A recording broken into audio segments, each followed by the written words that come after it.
Welcome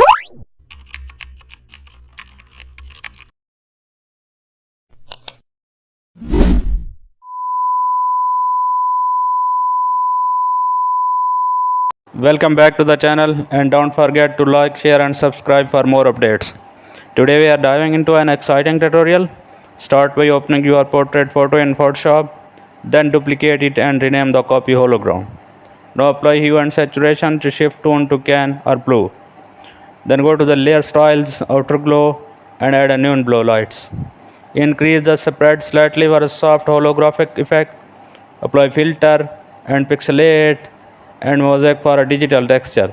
Then add skin lines using black horizontal lines. Set blend mode to overlay. Use wave filter to simulate signal interference. Duplicate the hologram layer and offset this slightly for a 3D depth.